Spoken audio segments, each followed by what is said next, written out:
जंगल में हल्की हल्की धुंध फैली हुई थी। आदित्य मिट्टी की खुदाई कर रहा था। तभी अचानक घोड़े के हिनहिनाने की आवाज उसके कानों में पड़ी। इसके तुरंत बाद एक लड़की की चीख गूंज उठी। आदित्य ने सिर उठाकर देखा तो उसने देखा कि राजकुमारी चंद्रलेखा घोड़े से गिरकर घायल पड़ी थी। अरे, आपको चोट कैसे लगी? मेरा घोड़ा अचानक ही बिदक गया और उसने मुझे गिरा दिया। आदित्य ने तेजी से झाड़ियों से कुछ पत्तियां तोड़ी और उन्हें हाथों में मसलकर चंद्रलेखा के घाव पर लगा दिया। कुछ ही पलों में चंद्रलेखा को राहत महसूस हुई। वह धीरे धीरे उठी और खड़ी हो गई। तुम्हें तो जड़ी बूटी का अच्छा ज्ञान है। जंगल में रहने का यही फायदा है राजकुमारी। तुम्हें पता है कि मैं राजकुमारी हूँ? हाँ, इतना भव्य घोड़ा और इतने महंगे वस्त्र किसी आम लड़की के नहीं हो सकते। वैसे तुम यहाँ क्या कर रहे थे? मेरे पिता एक कुम्हार हैं, मैं उनकी मदद करता हूँ। लेकिन तुम किसी भी तरह से एक कुम्हार जैसे नहीं लगते हो। तुम्हें तो महल में होना चाहिए या फिर कोई बड़ा व्यापारी होना चाहिए। तुम्हारी आंखों में बुद्धिमत्ता झलक रही है। जब तक आपके पिता राजा विक्रम इस राज्य के राजा हैं, तब तक गरीबों के लिए महल या बड़ा व्यापारी बनना एक सपना ही है। क्या मतलब? मतलब ये कि आपके पिता गरीबों की चिंता नहीं करते। वो अपने अहंकार में इतने डूब चुके हैं कि अब वे आम जनता से उनकी जमीनें तक छीनने लगे हैं। अगर ऐसा ही चलता रहा तो एक दिन राज्य के सारे गरीबों को वो राज्य से बेदखल कर देंगे। मुझे पता है मेरे पिता अहंकारी है, लेकिन मैं उनकी तरह नहीं हूँ। अगर आप अपने पिता के पद चिन्हों पर ना ही चलें तो आपके लिए बेहतर होगा। इतना कहकर आदित्य वहां से चला गया। चंद्रलेखा उसे जाते हुए देख रही थी और जैसे वह कुछ सोच रही थी। रात के समय आदित्य अपने घर पर पहुंच गया। उसका पिता सुखदेव चाक पर मिट्टी के बर्तन बना रहा था। उसकी माँ चिंता से दरवाजे पर खड़ी थी। बेटा, जंगल में इतनी देर कैसे हो गई? आदित्य पूरी घटना बताने लगा। तभी उसकी माँ घबरा गई। बेटा, तुम्हें महल के लोगों से दूर रहना चाहिए। क्या तुम्हें पता नहीं कि राजा विक्रम कितना अहंकारी है? अगर उसे पता चला कि तुमने उसकी बेटी से बात की है तो वह तुम्हें मरवा भी सकता है। बेटा, मैं औरों की तरह डरने वाला नहीं हूँ माँ। अगर राजा ने मुझ पर अन्याय करने की सोची तो मैं चूड़ियां पहनकर नहीं बैठूंगा। आदित्य गुस्से में मिट्टी उठाकर बर्तन बनाने लगा। सुखदेव चुपचाप उसे देखता रहा। दिन का समय था। बाजार में चहल पहल थी। आदित्य और सुखदेव मिट्टी के बर्तन बेचने आए थे। तभी जमींदार अपने कुछ गुंडों के साथ वहां पर पहुंचा। ओ सुखदेव, या तो मेरा कर्जा चुका दे या फिर दुकान मेरे हवाले कर दे। मालिक, बस कुछ दिन और दे दीजिए। इस बार मिट्टी के बर्तन ठीक से बिक नहीं रहे। जब कर्ज लिया था तब नहीं सोचा था कि बर्तन नहीं बिकेंगे। याद रखो, तुम्हारे पास सिर्फ आज शाम तक का समय है। अगर शाम तक मेरा कर्ज नहीं लौटाया तो मैं तुम्हारे घर पर कब्जा कर लूंगा। आदित्य गुस्से से जमींदार की ओर देखता रहा, लेकिन उसने कुछ बोला नहीं। तभी वहां से गुजर रही चंद्रलेखा रुक गई। उसने आदित्य को देखा और घोड़ा रोक दिया। दो सैनिक चौंक कर उसकी ओर देखने लगे। राजकुमारी, आप यहाँ? हाँ, मैं देखना चाहती हूँ कि यहाँ पर क्या हो रहा है। आदित्य, जमींदार और सुखदेव चुपचाप खड़े रहे। चंद्रलेखा वहां पहुंच गई। उसे देखकर जमींदार चौंक गया। चंद्रलेखा जमींदार की ओर देखकर बोली, यहाँ पर क्या हो रहा है? राजकुमारी जी, आदित्य के पिता ने कुछ समय पहले मुझसे कर्ज लिया था। वो ब्याज सहित बहुत बढ़ चुका है, मगर अब वो कर्ज लौटाने में आनाकानी कर रहा है। कह रहा है कि उसके बर्तन ठीक से बिक नहीं रहे। अब आप ही बताइए, क्या मैं इसके बर्तन बिकने का इंतजार करता रहूं? तुम्हारा कुल कितना कर्ज निकल रहा है? जमींदार ने रकम बताई। चंद्रलेखा ने बिना समय गंवाए कुछ स्वर्ण मुद्राएं निकाली और जमींदार को दे दी। अब से इस परिवार को तंग मत करना। जमींदार चौंक गया। उसने मुद्रा लेने से इनकार करते हुए कहा, राजकुमारी, अगर आप यूं ही मुझसे कह देंगी तो मैं अपना कर्ज माफ कर दूंगा। मैं आपसे ये स्वर्ण मुद्राएं नहीं ले सकता, लेकिन एक बात अवश्य कहूंगा, अगर आपके पिता को भनक भी लग गई कि आप किसी गरीब की सहायता कर रही हैं, तो उन्हें ये अच्छा नहीं लगेगा। वह मेरे और मेरे पिता का मामला है, तुम बीच में मत पड़ो। ये स्वर्ण मुद्राएं रख लो और भविष्य में इस परिवार को तंग करने की हिम्मत मत करना। उसी समय आदित्य ने गहरी सांस लेते हुए दृढ़ स्वर में बोला, हम गरीब हैं लेकिन भिखारी नहीं, हमें भीख नहीं चाहिए। इतना बोलकर आदित्य जमींदार की ओर देखकर बोला, मैं किसी भी तरह किसी भी माध्यम से तुम्हारा कर्ज ब्याज सहित चुका दूंगा। चंद्रलेखा को आदित्य की ये बात बहुत पसंद आई। तुम्हारा यह स्वाभिमान अंदाज मुझे अच्छा लगा आदित्य। इतना कहकर वह अपने सैनिकों के साथ महल लौट गए। महल में प्रवेश करते ही राजा विक्रम ने क्रोधित स्वर में चंद्रलेखा से बोला, मैं देख रहा हूँ कि आजकल तुम प्रजा के उन इलाकों में बहुत ज्यादा घूम रही हो जहाँ गरीब और भूखे लोग रहते हैं। तुम जानती हो कि मैं ऐसे लोगों को पसंद नहीं करता। पिताजी, ये कैसी बातें कर रहे हैं? वे गरीब हैं तो हमें उनकी मदद करनी चाहिए, उनके व्यापार में हमें सहायता करनी चाहिए, न कि अपने अहंकार में उन्हें नीचा दिखाना चाहिए। मैं यहाँ तुम्हारे प्रवचन सुनने के लिए नहीं बैठा हूँ, मेरी बात ध्यान से सुन लो। कल मेरा मित्र संगमगढ़ का राजा भैरव मुझसे मिलने आ रहा है, इसीलिए कल महल में एक बड़ा उत्सव होगा। चंद्रलेखा चौंक गई। पिताजी, जहाँ तक मैं जानती हूँ महाराज भैरव को सुंदर मिट्टी के बर्तन बहुत पसंद है। हाँ, तुम सही कह रही हो, क्यों ना हम उन्हें मिट्टी के बर्तन भेंट करें। मैं एक परिवार को जानती हूँ जो बहुत अच्छे कुम्हार है। अगर आप उनसे मिट्टी के बर्तन बनवाकर उन्हें उपहार में देंगे तो मुझे लगता है वह आपके मित्र को बहुत पसंद आएंगे। राजा विक्रम गहरी सोच में डूबते हुए बोला, ठीक है, कहाँ रहता है वो परिवार?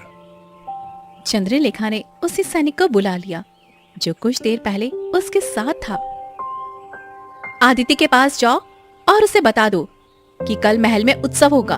उसे और उसके परिवार को सुंदर मिट्टी के बर्तन बनाने हैं। अगर बर्तन अच्छे बने तो महाराज उन्हें मनचाहा इनाम देंगे। सैनिक वहां से चला गया। सैनिक आदित्य की दुकान पर पहुंच गया। उस समय वह अपने पिता के साथ बर्तन बेचने का प्रयास कर रहा था। कल महल में उत्सव है और महाराज विक्रम चाहते हैं कि तुम और तुम्हारे पिता महल में आकर सुंदर मिट्टी के बर्तन बनाओ। महाराज उन्हें अपने मित्र राजा भैरव को भेंट करेंगे। अगर बर्तन पसंद आ गए तो तुम्हें मनचाहा इनाम मिलेगा। आदित्य हल्की सी हंसी के साथ व्यंग्यात्मक लहजे में बोला, मन तो करता है कि इनकार कर दूं, लेकिन चाहकर भी नहीं कर सकता, क्योंकि मेरा मना करना राजा विक्रम को सहन नहीं होगा। फिर वो मेरे परिवार को नुकसान पहुंचाने का प्रयास करेंगे। ठीक है, मैं आऊंगा। कुछ देर बाद आदित्य अपने पिता के साथ घर चला गया। अगर राजा विक्रम को हमारे बर्तन पसंद नहीं आए तो क्या होगा? आदित्य की माँ भी चिंतित हो गई, लेकिन आदित्य मुस्कुराते हुए आत्मविश्वास से बोला, पिताजी चिंता मत कीजिए, आप इतने सुंदर बर्तन बनाते हैं, राजा विक्रम को अवश्य पसंद आएंगे। और वैसे भी बर्तन राजा विक्रम को नहीं बल्कि उनके मित्र भैरव को पसंद आने चाहिए। अगले दिन आदित्य अपने माता पिता के साथ महल पहुंच गया और मिट्टी के बर्तन बनाने लगा। कुछ देर में महल में उत्सव का माहौल बन गया। फिर राजा विक्रम अपने मित्र राजा भैरव के साथ वहां पर आ पहुंचा, जहां आदित्य और उसका परिवार बर्तन बना रहा था। राजा भैरव ने बर्तनों को ध्यान से देखते हुए आश्चर्यचकित होकर बोला, मित्र, ये बर्तन तो बहुत सुंदर बने हैं। ऐसा लगता है कि तुम्हारे राज्य का ये कुम्हार मेरे राज्य में होना चाहिए। इससे व्यापार में काफी मुनाफा होगा। उसी समय राजा भैरव की नजर एक चटके हुए बर्तन पर पड़ी। ये बर्तन चटका हुआ क्यों है? कुछ समय पहले ये गिर गया था। उस समय ये कच्ची मिट्टी का था, इसीलिए इसमें एक दरार आ गई है। राजा भैरव का चेहरा कठोर हो गया। मुझे टूटे बर्तन बिल्कुल पसंद नहीं। ये सुनते ही राजा विक्रम का चेहरा भी क्रोध से तमतमा उठा। उन्होंने सैनिकों की ओर इशारा करते हुए बोला, इन तीनों को बंदी बनाकर कारागार में डाल दो। आप ये क्या कर रहे हैं? सिर्फ एक टूटे हुए बर्तन की वजह से हमें बंदी बना रहे हैं। ये बर्तन जानबूझकर नहीं गिराया गया था। जो भी हो, तुमने मेरे मित्र को गुस्सा दिलाया है, इसीलिए तुम्हें सजा मिलनी ही चाहिए। कुछ ही देर में सैनिकों ने आदित्य और उसके माता पिता को बंदी बना लिया और उन्हें कारागार में डाल दिया। मुझे तो पहले से ही शंका थी कि ऐसा ही कुछ होगा। राजा विक्रम ने बहुत अन्याय किया है। वो अपने अहंकार में इतना अंधा हो चुका है कि उसे गरीबों का दुख दर्द दिखाई नहीं देता। उसमें अब दया नाम की कोई चीज बची ही नहीं। अब क्या होगा बेटा? तभी बाहर खड़ा सैनिक ठहाका लगाते हुए बोल पड़ा। मुझे नहीं लगता कि राजा विक्रम तुम तीनों को जीवित छोड़ेंगे। इधर राजा विक्रम अपने सिंहासन पर विराजमान थे और उनके पास भैरव खड़ा था। तभी चंद्रलेखा वहाँ पर आ गई। पिताजी, क्या आपने आदित्य के परिवार को मिट्टी के खिलौने बनाने के लिए बुलवाया था? राजा विक्रम का चेहरा क्रोध से लाल हो गया। अभी हम इस विषय में कोई चर्चा नहीं करना चाहते। तुम जाओ और अतिथियों पर ध्यान दो। चंद्रलेखा निराश होकर वहाँ से चली गई। विक्रम, इतना क्रोधित होने की आवश्यकता नहीं है। वे बर्तन जानबूझकर ही गिर गए थे। मुझे लग रहा है कि मुझसे गलती हो गई। शायद हमें उन्हें रिहा कर देना चाहिए। नहीं, अगर मैंने उन्हें रिहा कर दिया तो राज्य में मेरी दयालुता की चर्चा होने लगेगी और मुझे अपने नाम के आगे क्रूर शब्द सुनना ज्यादा पसंद है। इतना बोलकर राजा विक्रम एक सैनिक को आदेश देते हुए बोले, जाओ और आदित्य के माता पिता को अभी मौत के घाट उतार दो। सैनिक तेजी से कारागार में चला गया और तलवार निकाल ली। इससे पहले कि कोई कुछ समझ पाता, उसने आदित्य के माता पिता पर वार कर दिया। खून की धाराओं के साथ दोनों नीचे गिर पड़े।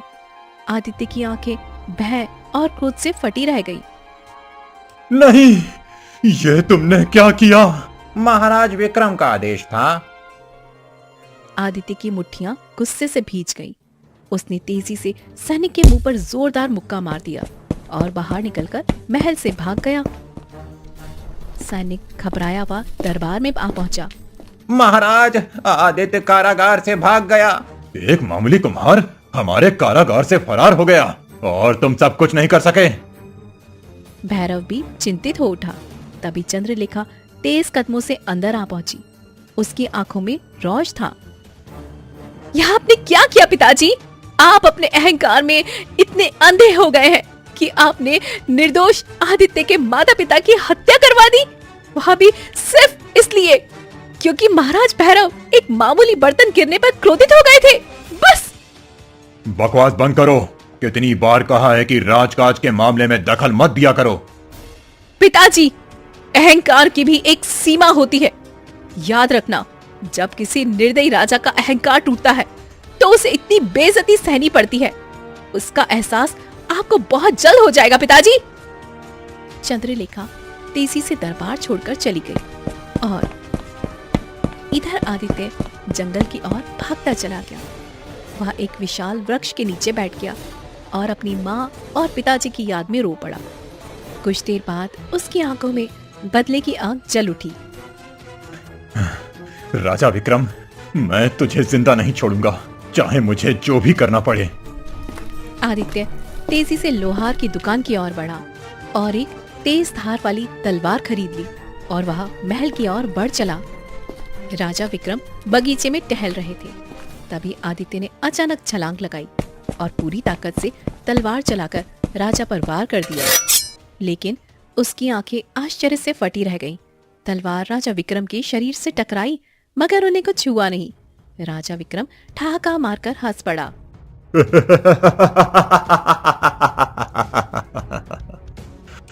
मूर्ख, तुझे क्या लगा कि मुझे मारना इतना आसान है? इस संसार में कोई राजा मुझ पर हमला करने की हिम्मत नहीं करता। जो करते हैं वे जानते हैं कि मुझ पर कोई भी अस्त्र शस्त्र असर नहीं करता। आदित्य यह सुनकर हैरान हो गया। उसे यह मामला बड़ा ही विचित्र लगा। वह तुरंत वहां से भाग खड़ा हुआ और दोबारा जंगल की ओर दौड़ पड़ा। आदित्य लगातार भाग रहा था और आखिरकार थककर एक तालाब के किनारे गिर पड़ा। उसकी आंखें धीरे धीरे बंद होने लगी। जब वह बेहोश हुआ तो उसके पास एक साधु महाराज खड़े थे जो ध्यान पूर्वक उसकी ओर देख रहे थे। क्या हुआ पुत्र? कुछ देर पहले मैंने तुम्हें भागते देखा और अब तुम यहाँ बेहोश पड़े हो। आदित्य रोते हुए साधु को सारी घटना बताने लगा। मैंने राजा विक्रम से लड़ने की कोशिश की, लेकिन मेरी तलवार का उस पर कोई असर ही नहीं हुआ। इसका रहस्य केवल मैं जानता हूँ। राज्य का कोई भी वासी या योद्धा नहीं जान सकता। क्या ऐसा क्या है जिससे राजा विक्रम पर शस्त्रों का असर नहीं होता? वर्षों पहले की बात है। मैंने कठिन तपस्या कर 2 चमत्कारी रत्न प्राप्त किए थे। जब राजा विक्रम को इस बात की भनक लगी तो वे अपने सैनिकों के साथ मेरी कुटिया में आया और मुझसे उन्हें सौंपने को कहा। फिर आपने क्या किया? उन रत्नों की खासियत यही थी कि यदि वे किसी शाही व्यक्ति के पास रहें तो उनके शरीर पर कोई भी शस्त्र प्रहार असर नहीं करेगा। मैंने ये रत्न केवल उन्हीं दयालु राजाओं के लिए प्राप्त किए थे जो अपनी प्रजा की रक्षा के लिए युद्ध किया करते थे, मगर राजा विक्रम के स्वभाव को देखकर मैंने मना कर दिया। फिर राजा विक्रम को वो रत्न कैसे मिले? राजा विक्रम ने मुझे धमकी दी कि यदि मैंने रत्न नहीं दिए तो वो निर्दोष प्रजा की हत्या कर देगा। मेरे पास कोई और उपाय नहीं था, इसीलिए मैंने उसे एक रत्न दे दिया। तो क्या दूसरा रत्न अभी भी आपके पास है? हाँ, मैंने राजा विक्रम को यह कहकर धोखा दिया था कि दूसरा रत्न नष्ट हो गया है। अगर उसे दोनों रत्न मिल जाते तो वो और भी शक्तिशाली हो जाता। साधु महाराज, यदि आप वो रत्न मुझे दे दें तो मैं राजा विक्रम से लड़ सकता हूँ। परंतु ये रत्न केवल शाही परिवार के सदस्यों पर ही प्रभावी होगा और तुम तो एक साधारण कुम्हार हो। तभी चंद्रलेखा वहां पर आ पहुंची, जो दूर खड़ी सारी बातें सुन रही थी। साधु महाराज, यदि मैं आदित्य से विवाह कर लूं तो क्या वह भी शाही बन जाएगा? हाँ, यदि तुमने आदित्य से विवाह कर लिया तो वह एक राजकुमारी का पति बनकर शाही कहलाएगा और तब ये रत्न उस पर प्रभावी होगा। चंद्रलेखा आदित्य की ओर देखकर उससे बोली, मुझे क्षमा कर दो आदित्य। मैंने तुम्हें और तुम्हारे परिवार को महल में बर्तन बनाने के लिए बुलाया था ताकि तुम्हारी अच्छी आमदनी हो सके, लेकिन मुझे इस बात का बिल्कुल भी अंदाजा नहीं था कि मेरी वजह से तुम्हारे माता पिता मारे जाएंगे। इसमें तुम्हारी कोई गलती नहीं है राजकुमारी, ये सब तुम्हारे पिता के अहंकार का परिणाम है। मेरी मांग भर दो आदित्य, मैं तुमसे विवाह करना चाहती हूँ। आदित्य गहरी सोच में पड़ गया। राजकुमारी सही कह रही है पुत्र, यदि तुमने इसे अपनी पत्नी बना लिया तो तुम राजा विक्रम को चुनौती देने के योग्य हो जाओगे। आदित्य ने गंभीरता से उसकी मांग में सिंदूर भर दिया। साधु तुरंत अपनी झोली से वह चमत्कारी रत्न निकालकर आदित्य को दे देता है। रत्न को हाथ में लेते ही आदित्य अपने अंदर अपार शक्ति महसूस करने लगा। अब राजा विक्रम के अत्याचार का अंत समय आ गया है। आदित्य और चंद्रलेखा सीधे महल की ओर प्रस्थान कर गए। राजा विक्रम अपने सिंहासन पर बैठे थे। तभी आदित्य और चंद्रलेखा प्रवेश कर गए। राजा विक्रम चंद्रलेखा की मांग में सिंदूर दिखकर चौंक पड़ा। चंद्रलेखा, तुम्हारी मांग में ये सिंदूर कैसे आया? पिताजी, मैंने आदित्य से विवाह कर लिया है। तुमने मेरे कुल का अपमान किया है, तुम्हें जीने का कोई अधिकार नहीं है। राजकुमारी पर तलवार उठाने से पहले तुम्हें मुझसे युद्ध करना होगा राजा विक्रम।